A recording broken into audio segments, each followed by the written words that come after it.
Imagine walking through the bustling streets of Marrakech with the smell of spices all around you.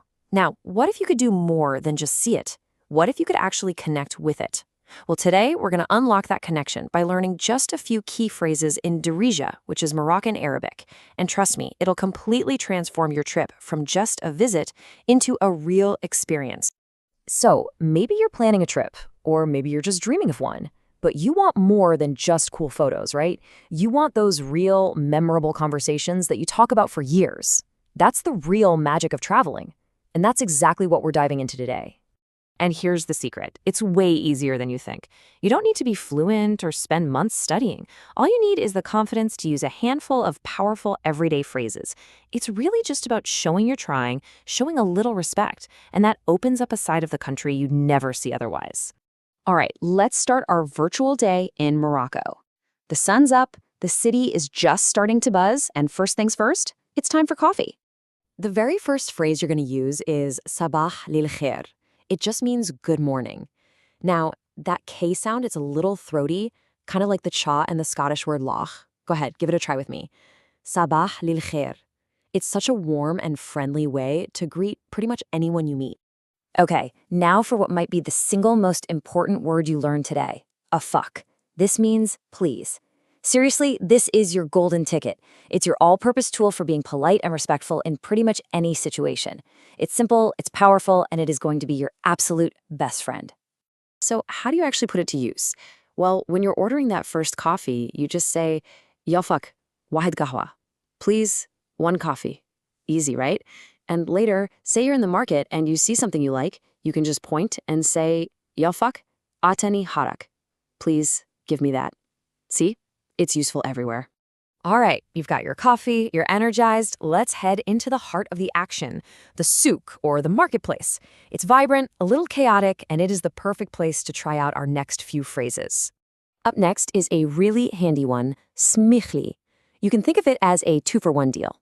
If you need to get someone's attention, you'd say, Smichli, find ken toilet. Excuse me, where's the toilet? But if you accidentally bump into someone or you just don't understand what they said, you also use smichli to mean sorry. The context makes it totally clear what you mean. Now this is your absolute must-have for shopping. You've spotted a gorgeous lamp or a beautiful leather bag you just have to get. To ask the price, you just point and ask, Shchal hada? How much is this? That simple question is what kicks off every single transaction in the souk. So you've asked Shchal hada, and the shopkeeper replies with a string of numbers in Darija. Don't panic. This is your lifesaver phrase, maf hemch. It just means, I don't understand. And it's totally okay to say this. It shows you're engaged, and they'll almost always find another way to help you out, maybe with gestures or a calculator. And of course, the basics of being polite are the same everywhere. After any interaction, a simple shukran or thank you goes such a long way. And you'll often hear the reply marhaba, which means you're welcome. It's this really nice little back and forth you're going to be using all day long. Okay, so we've covered greetings and shopping, which is awesome for just getting around.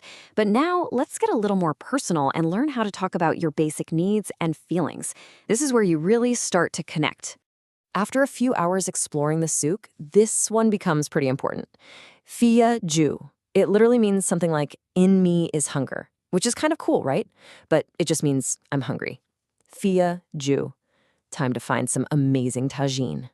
And just as important, especially on a hot day, is fia lach, I'm thirsty. See, Moroccans say the salam exact when they same greet pattern as someone the last politely. phrase, Example, which makes it super salam, easy to remember. how are you? Fia Follow this lach. page to learn Moroccan You know what that Darija means? in 30 seconds. Time for some mint tea. This one's great. After a really long day of walking around and taking everything in, you might feel this. You say ana aya if you're a guy, or ana ayana if you're a woman. It just means I'm tired. And using that little bit of grammar correctly, that really shows you're paying attention. Here's a phrase that just perfectly captures the relaxed, easygoing spirit you'll find all over Morocco. Mashi mushkil. It means no problem or no worries. But honestly, it's more than that. It's practically a philosophy. It's this cultural mindset of patience and just going with the flow. You'll hear it constantly, and it's a fantastic phrase to use yourself. The sun is setting, the beautiful lamps in the old city are starting to glow, our day is winding down, which means we need the right phrases to say our goodbyes. So remember how a sabah al khair started our day? Well, mes al khair is how we greet people in the evening. It's a really simple switch. Mesel care, good evening. Now, when you're really parting ways for the night, you're heading back to your riad, ready for bed, the phrase you want is Dispa ala khair. It's a really lovely, warm way to say good night. But what if you're not going to bed just yet? Maybe you're just leaving a cafe or a new friend's house. In that case, Nechal ful Mambad is perfect. It's a much more casual and friendly see you later. So if you only remember 5 phrases from all of this, let it be these 5. This is your essential starter pack, your survival kit. You've got afak for please, shukran for thank you, smehli for excuse me or sorry, shahal hada for how much, and that wonderful, relaxed mashin dashkil for no problem. If you master these 5, you are good to go. And that's it. You now have the tools not just to visit Morocco, but to actually connect with it. A single attempt, just one phrase, can lead to a smile, a shared laugh, or a conversation that ends up being the best memory of your whole trip. So the only question left is, which one of these are you going to use first?